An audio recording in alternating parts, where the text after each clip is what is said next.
Assalamualaikum warahmatullahi wabarakatuh. InsyaAllah hari ini kita akan belajar tentang RBT, di mana ia adalah kesinambungan daripada pelajaran tahun 5. Jom kita mulakan. Baik, untuk tajuk pertama RBT ini kita akan belajar tentang penghasilan projek. Sebenarnya nanti kalau keadaan mengizinkan kita akan ada buat projek tapi sebelum tu kita kena tengok apa dia bahan yang kita perlukan. Baik. Polyvinyl klorida ataupun kita panggil sebagai PVC. Dia adalah sejenis plastik.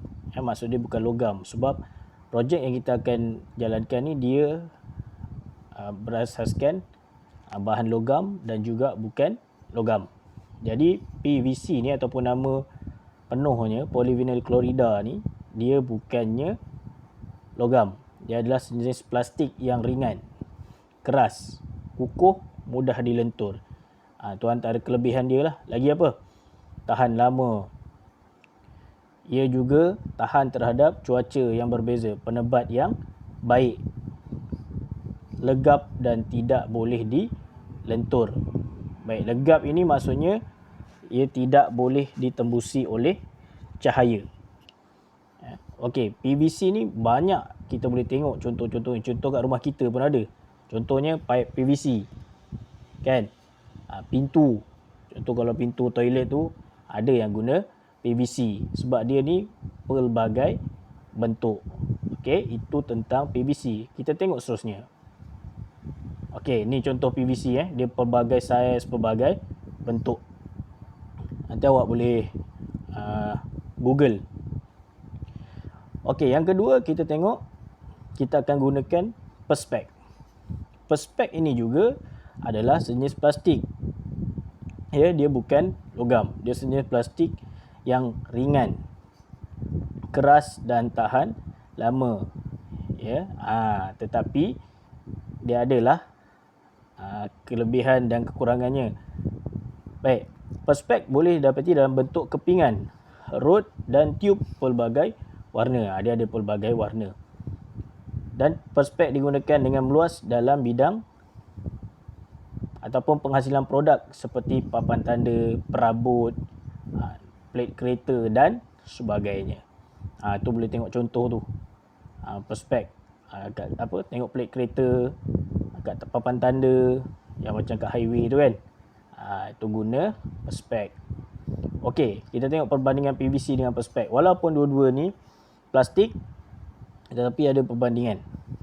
PVC kita tengok dia tidak mudah retak, tetapi Perspex mudah retak. Sebab tu kita kalau nak mengendalikan Perspex ni kena guna hati-hati. Takut dia pecah dan juga bercala. Dia mudah bercala. Kemudian PVC ni kelebihan dia lagi apa? Mudah dilentur. Perspex suka dibentuk atau dilentur. Kalau kita lentur atau kita bengkokkan sikit, habis dia akan patah. Dan harga PVC lebih murah berbanding Perspex. Itu beza dia. Seterusnya kita tengok alatan tangan. Ini adalah antara alatan tangan yang perlu kita tahu. Kenapa kita kena belajar? Supaya kita dapat mengelakkan diri kita daripada berlakunya kecederaan semasa kita gunakan alatan tangan ni. Yang pertama, gergaji tangan. Fungsinya untuk memotong kayu dan papan yang tebal. Kalau kita pakai gergaji yang lengkung halus, guna untuk potong kapal ataupun kayu yang tebal, bukan kayu yang terpotong. Dia punya matanya ataupun bilahnya yang patah. Ataupun mata lah, kita cakap mata yang patah. Gergaji tangan itu dia punya fungsi. Untuk gergaji lengkung halus, alat ini digunakan untuk menggergaji bentuk lengkung pada bahagian yang ataupun bahan yang nipis. Mata gergaji perlu dipasang menghala ke pemegang. Tengok. Tu cara pemasangan dia. Ini awak boleh rujuk buku teks ni Ustaz ambil daripada buku teks. Okey, seterusnya gergaji kerawang ataupun scroll saw. Ini kita jarang gunalah. Ini untuk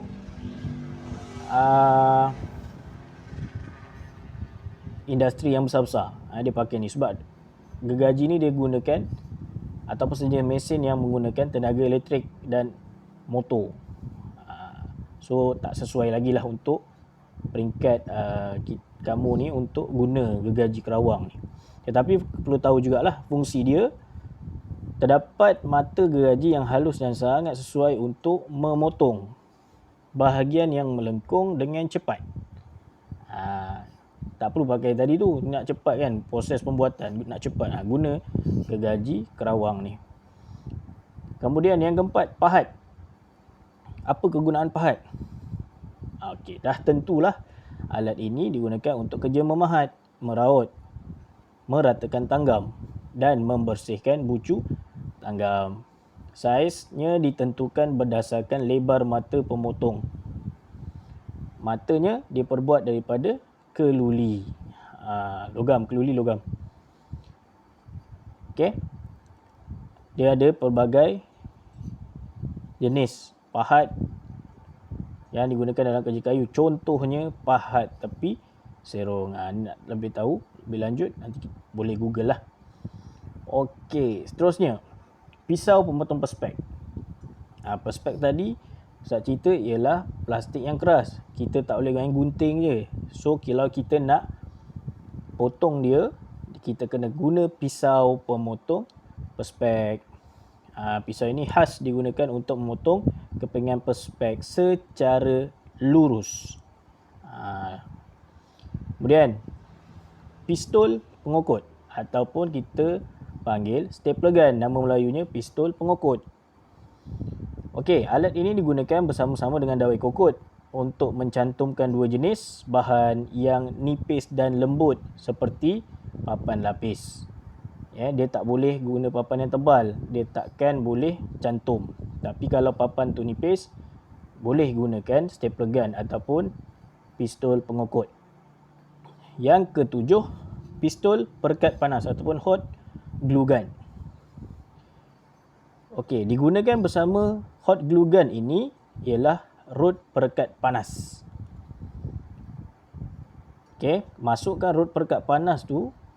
Bila pistol perekat panas menjadi panas, maka rod tadi bertukar menjadi cecair ataupun jadi glue, jadi gam. So boleh gunakan untuk mencantumkan bahan. Hati-hati guna ni sebab dia sangat panas.